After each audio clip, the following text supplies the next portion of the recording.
Hi guys, so today we're going to get into great detail on understanding the treatment process and how do you start.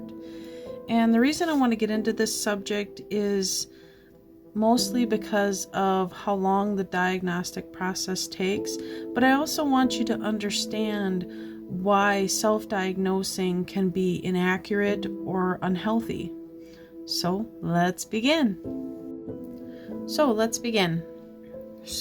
first off, I'm going to state that this is an updated version based on the DSM-5 before I start reading. So you're going to see my eyes down because I'm reading. In order to treat psychological disorders, clinicians must first be able to diagnose them. The diagnostic process requires, in turn, that the clinician have a systematic approach to the classifying of a disorder they see in their clients. A diagnostic manual serves to provide consistent diagnoses across people based on the presence or absence of a set of specific symptoms. Without an accurate diagnostic manual, it is impossible for the clinician to decide on the best treatment path for a given client. So this is why self-diagnosing is dangerous, let alone educating on a disorder like DID without the guidelines to do so or the knowledge. Now there are two things here, and you'll see here this little thing that explains it, what reliability is and fidelity. Again, speech thing. So number one, reliability. Meaning that practitioners will apply the diagnosis consistently across individuals who have a particular set of symptoms. Okay? And number two is the factor is fidelity. Okay? Meaning that the diagnosis represents real and distinct clinical phenomena.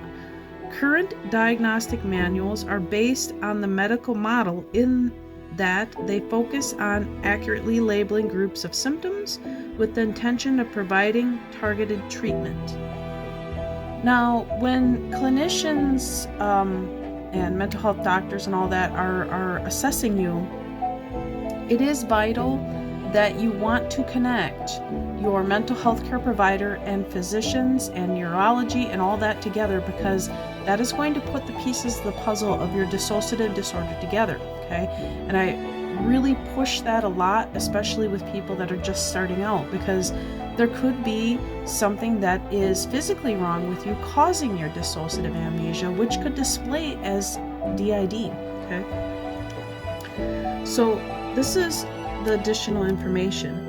By specifying the client's physical illnesses, the clinician transmits information that has important therapeutic applications. For example, a person with chronic heart disease should not receive certain psychiatric medications. So they're talking about a patient here. In addition, knowing about a client's medical condition can provide important information about the mental disorder's etiology, which is its presumed cause. It would be useful to know that a middle-aged man appearing in treatment for, say, a depressive disorder for the first time had a heart attack 6 months ago. The heart attack may have constituted a risk factor for the development of depression, particularly in a person with no previous psychiatric history. So here's a mental health care professional going, okay, he's never had a past history of psychiatric issues. What's going on here? That's why it is so vital to have somebody assess you for that. In providing a total diagnostic picture of the client's psychological disorder, clinicians may also decide it is important to specify particular stressors that are affecting the individual's psychological status. Okay? Clinicians may want to include their overall judgment of a client's psychological, social, and occupational function, an instrument known as the WHO Disability Assessment Schedule, which is also known as the WHO DAS, is included as a section of the DSM-5 so clinicians can provide such a rating. And it states here we provide 12 of the questions from the WHODS in the table 2.3. So I'm going to let you see that small part of it because it's going to show you what kind of the standardized testing is. And I can relate with this questionnaire because I've taken it every 3 months, I think, 3 to 6 months. I have to take this. And what it does is it shows a sliding scale of how extreme my symptoms are to how mild they are. And they can vary from alter to alter. They can also vary depending on how my week was, how my day was, even that day. So a lot of these tests will even state 2 weeks prior, what are these symptoms, mild, moderate, severe, etc. So here is that chart.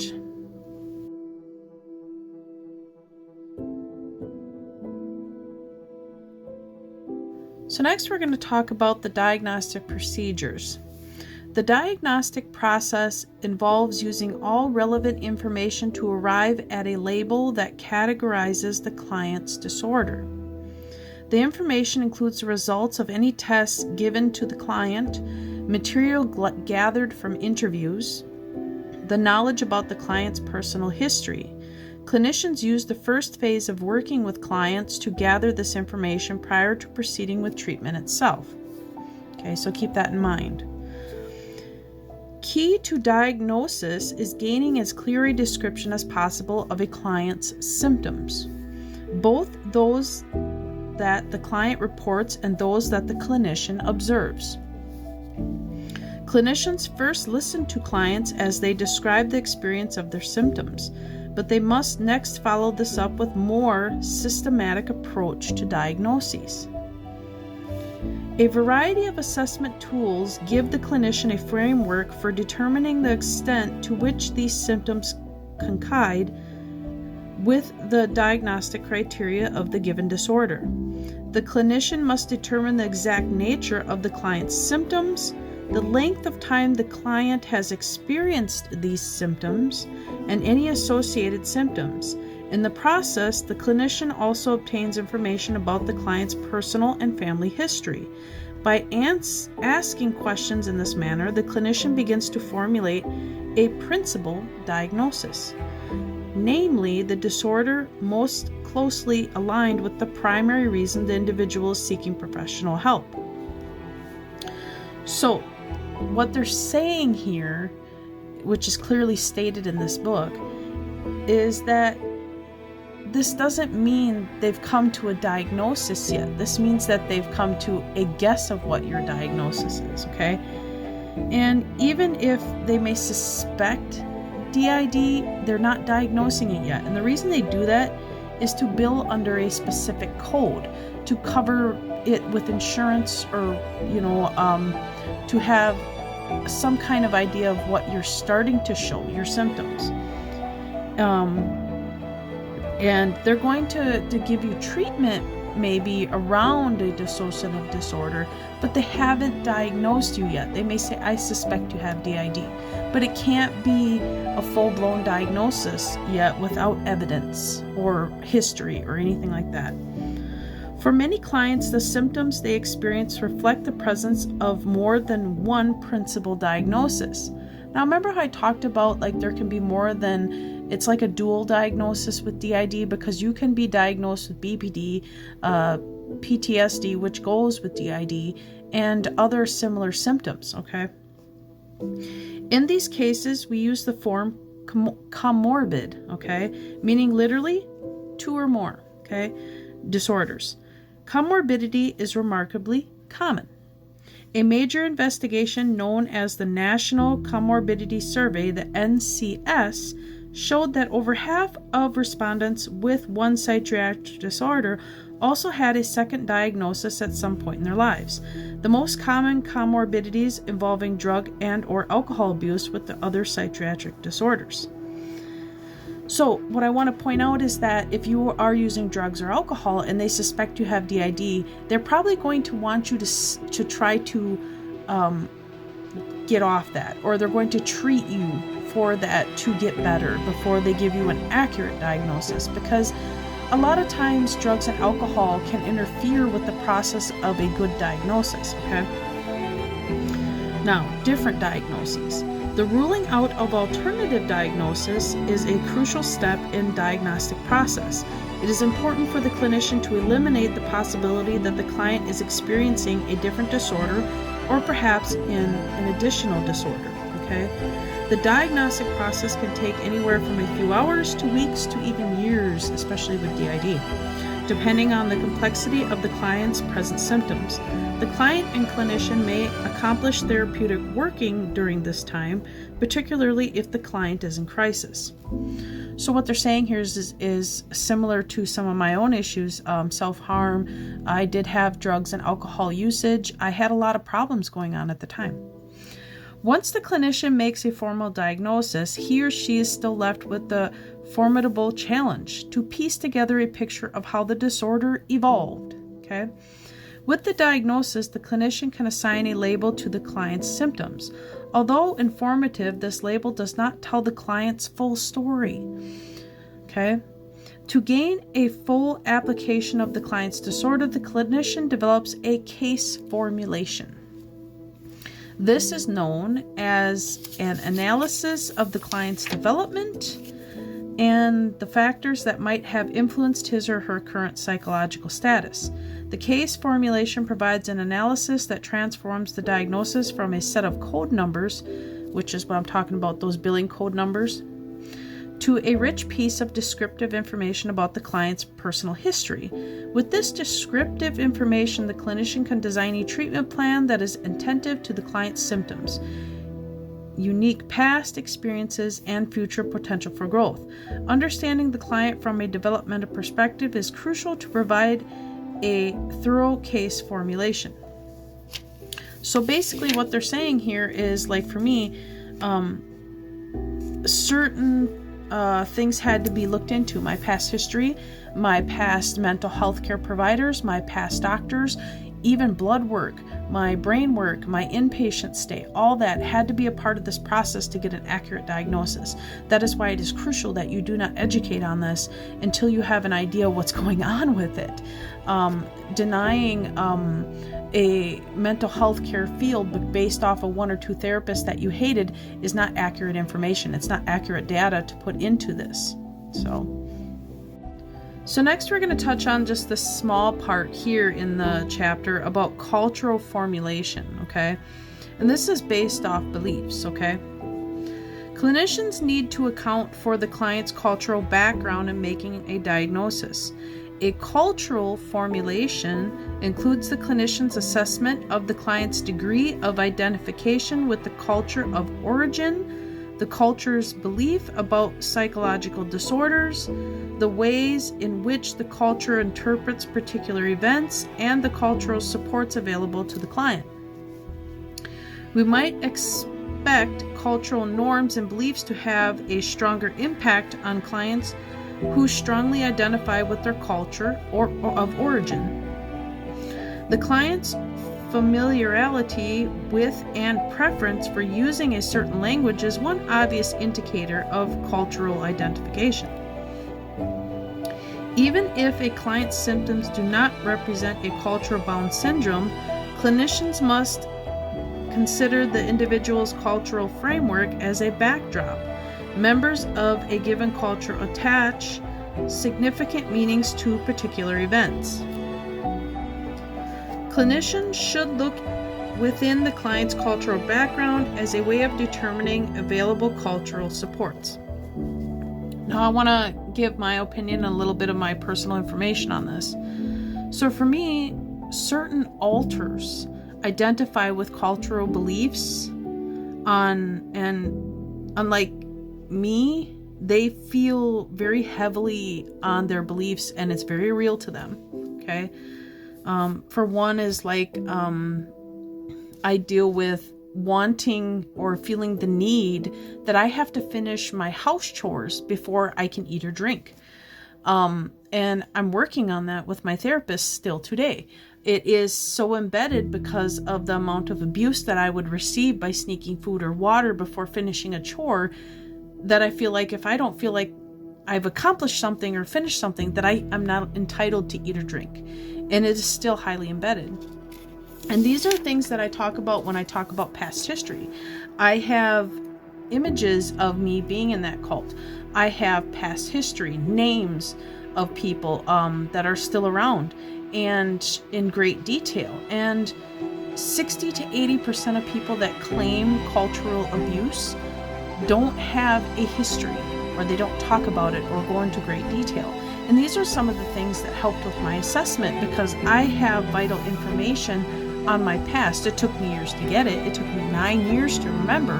But once I got it, it gave a history and a timeline and what's going on. And that is vital to your assessment, to be able to get your school records, to be able to get anything that you can.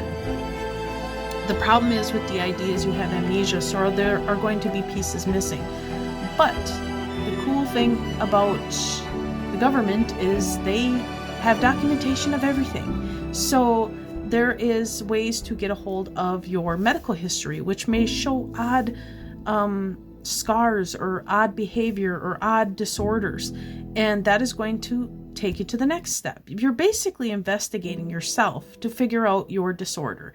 And it also helps your therapist or mental health care professional to do the same.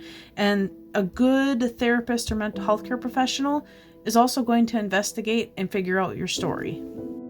So next I want to talk about treatment sites. And why do I want to touch basis on that? Because that is something I've also experienced, which I will get into in a minute. So I'm only going to talk about 3. There's 5 listed here, but I'm just going to talk about the main 3. Psychiatric hospitals are one. In a psychiatric hospital, a client receives medical interventions and intensive forms of psychotherapy. These settings are most appropriate for clients at risk of harming themselves or others and who seem incapable of self-care. Okay, so I was in a psychiatric hospital because of a suicide attempt and self-harming issues and a lot of other problems. And the reason I was sent there was mostly because of the amnesia, the switching, and the inadequate behavior, abnormal behavior. So they wanted more of an assessment. And I, for a whole year, was so angry for being sent there. I dreaded it. I got out as soon as possible. I didn't want to be there. But it was just enough time to notice a change in my behavior overnight. That I switch at nights, or under stress I switch, and it's more noticeable. Again, DID is a very hidden disorder, so without stress or anxiety or triggers, it's not that noticeable. People that ain't educated on it or are not close to you are not going to notice it. Okay. The next one is specialized inpatient treatment centers, which clients may need intensive supervision, but not actual hospital care. So they're allowed to go kind of in and out, but they're watched and monitored. And the most common is outpatient treatment. So this is the third one. By far, the most common treatment site is private therapist, outpatient clinic, or office. Community mental health centers, CMHCs, are outpatient clinics that provide psychological services on a sliding scale for individuals. Outpatient clinics that provide psychological... Oops, I screwed that up. I was repeating. Professionals in private practice offer individual or group sessions. Some prepaid health insurance plans cover the cost of such visits, either to a private practitioner or a clinician working in health maintenance or organization such as an HMO. Okay? And the reason I wanted to kind of touch basis on that is because it is important to understand that sometimes if you are struggling and if you are really having a hard time, for me, it was a negative and a positive. One, I was sent to a place that didn't have a very good idea of what DID was. So it was kind of a negative. But in the long run, my mental health care provider figured it out due to I think she said due to my records, or I don't know if she talked to the psychologist or whatever they did. Again, that's their information. I just know that because of the inpatient stay, it had made a change to show my symptoms It made me realize that I don't ever want to end up back in there, so I wanted to work very hard to recognize the disorder and accept the disorder. So next we're going to get into the modality of treatment, and this is going to focus on your clinician's role and how understanding psychotherapy goes and things like that. The modality or form in which the clinician offers psychotherapy is another crucial component of the treatment plan. Clinicians recommend one or more modalities depending on the nature of the client's symptoms and whether or not other people in the client's life should be involved. Clinicians receive treatment on a one-on-one basis is known as individual psychotherapy. In couples therapy, both partners in a relationship, and in family therapy, several or all family members are involved in treatment. In family therapy, family members may identify one person as the patient. The therapist, however, views the whole family system as a target of treatment. Now, I want to touch a little bit on my personal experience with this. My husband also goes to therapy, and my brother goes to therapy, and my children. And I want to point out that that can be very helpful, especially with somebody that has DID because they have amnesia. So there are things that you do that you may not remember that they can put the pieces together for. Excuse me. However, a good therapist will know what is good for you and isn't good for you. So for me, my personal experience is my sister is not involved in my therapy, and neither is my mother. Now, I'm not saying that they're both bad people. It's just that they don't have an understanding of how my DID works, and they seem to whitewash the abuse, or they weren't a part of the abuse in some ways as well. So there were times where they weren't involved in certain aspects of my life or certain timelines, yet other family members were. So it's vital that you have a good team and a good therapist to figure out who's good for you and who isn't. Excuse me. Now, another thing I want to talk about is evidence-based practice in psychology. And as you can see, I have a little image of what the description is, but I'm also going to read some of it.